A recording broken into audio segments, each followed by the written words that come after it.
Ésaïe, chapitre 3. Le jugement sur Jérusalem et Juda.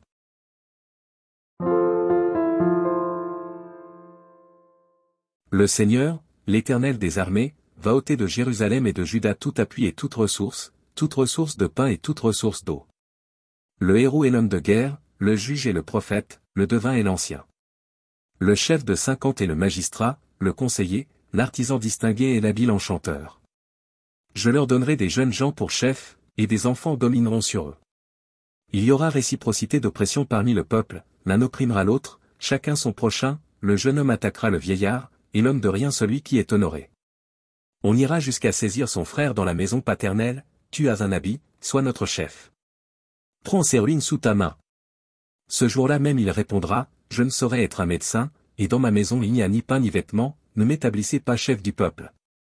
Jérusalem chancelle, et Juda s'écroule, parce que leurs paroles et leurs œuvres sont contre l'Éternel, bravant les regards de sa majesté.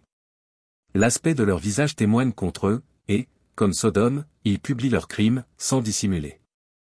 Malheur à leur âme. Car ils se préparent des maux. Dites que le juste prospérera, car il jouira du fruit de ses œuvres. Malheur au méchant. Il sera dans l'infortune, car il recueillera le produit de ses mains.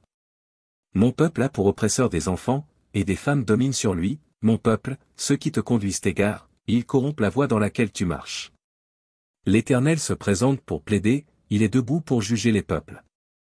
L'Éternel entre en jugement avec les anciens de son peuple et avec ses chefs, vous avez brouté la vigne. La dépouille du pauvre est dans vos maisons. De quel droit foulez-vous mon peuple, et écrasez-vous la face des pauvres? Dit le Seigneur, l'Éternel des armées.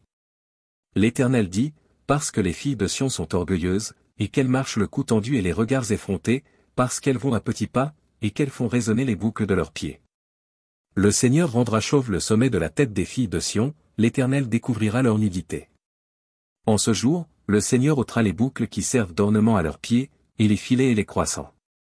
Les pendants d'oreilles, les bracelets et les voiles.